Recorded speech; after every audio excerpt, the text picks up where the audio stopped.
Daisy, for that generous introduction. I've been told I should turn this thing over to be sure that I stick to my 15 minutes. So yeah, thanks. My name's Gavin Francis. Yeah, I'm a writer and a doctor, and I'm an enthusiast of life. I like to hope that I'm an enthusiast, and I convey that enthusiasm by my writing. Now, I didn't start off wanting to be a doctor. When I was a boy, I wanted to be a geographer. I loved maps and atlases, and I spent so much of my time in the corner of the local library with a world map spread out before me. And over time, that love of geographical atlases switched to a love of anatomical atlases. Somebody gave me an atlas of anatomy, and it was a kind of revelation for me. Both books seemed to distill the fabulous complexity of the natural world into something comprehensible, something that I could master. And they also gave me the possibility of learning a trade, medicine, which would let me travel in all the places that I wanted to go and I wanted to be. And so my first two books, as Daisy said, were travel books about landscapes, exploring the mythology, the history, the philosophy, the culture, the art of places that I visited, which were quite extreme places generally. European Arctic for my first book, and Antarctica for my second. Now, for my third book, my life is very different now. I've got a young family. I settled down to a certain extent, but I felt very much that the experiences I have in clinic every day are they're kind of adventurous to me, you know, in terms of exploring the history, the philosophy, the culture, the art of the way we imagine the body. I feel I go on journeys just as interesting as the ones that I used to go on in the Arctic and the Antarctic. So I wrote this book, which I hope is going to come up any minute. Yeah. Sorry. So I wrote this book which explores the body from the perspective of a travel writer, really. It explores parts of the body as I would explore a topographical landscape. And what I hope to do in the next few minutes is just give you a quick guided tour of 3 of those parts. There's 18 chapters in this book, but I want to just take you through 3 different parts. I'm going to talk to you about the heart and the pulse. I'm going to talk to you about the face and your facial expressions. And I'm going to talk to you about what is possibly my favorite organ, if you can ever have such a thing, the eye. So I'm going to start with some audience participation to wake you up. I would like everybody to feel their own carotid pulse. Now, you do this by putting your fingers on your windpipe and then letting the fingers drop into the hollow at the side. Don't push too hard. Okay, after it, everybody should have a pulse. Anybody not have a pulse? Okay, good, right, at ease, that's good. Now, before stethoscopes were invented, doctors would listen to patients' hearts by putting one ear directly onto the skin of the chest.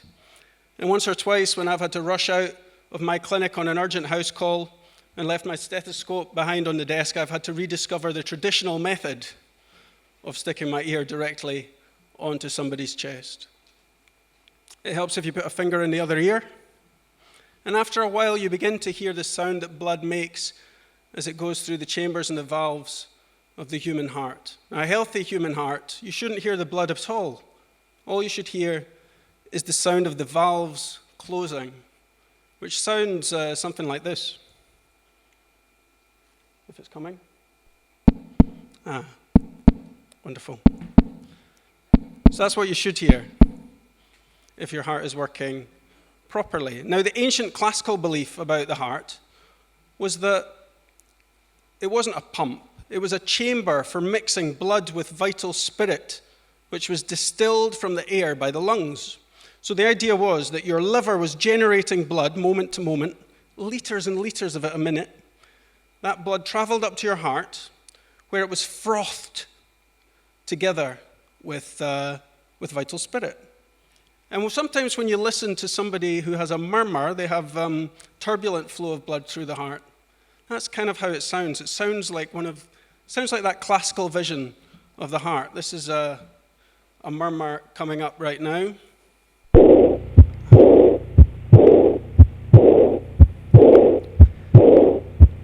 And it's got a lovely kind of It's got that feel of it, of like the wind whipping up waves on the sea. Now, the pulse is one of the defining characteristics of life. You know, if somebody was to collapse here in this room, the first thing we would do is run and check that you had a pulse.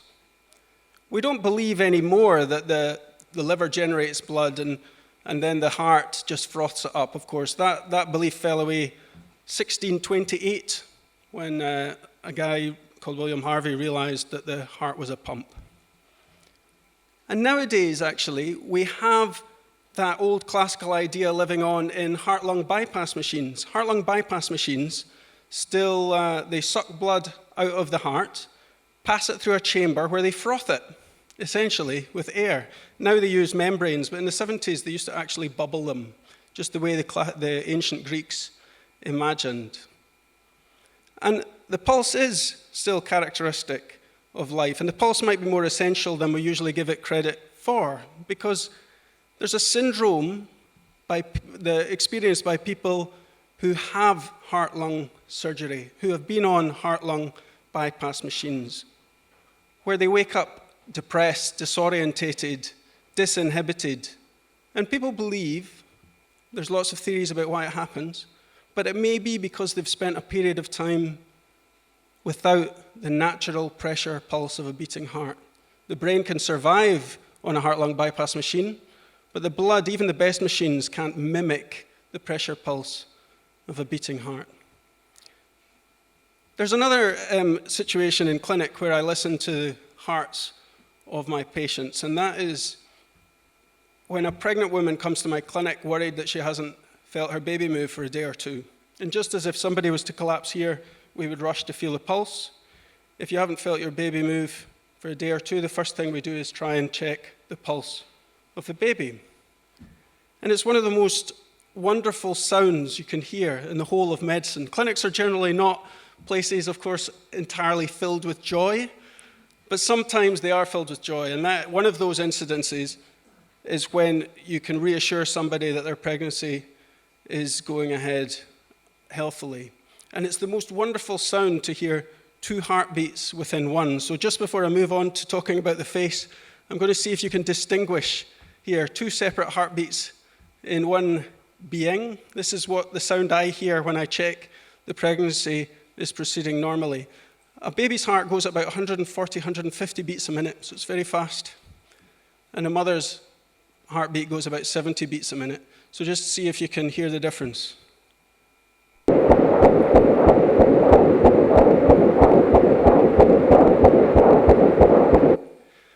Yeah, good. So that is, one of the most beautiful sounds in medicine. Now, another bit of audience participation. I have to apologize in advance for the next slide, but I would like everybody in the room to give me a big grin for 5 seconds. Okay, go.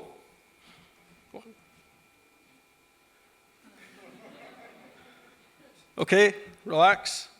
Now I'd like you to give me a big frown for 5.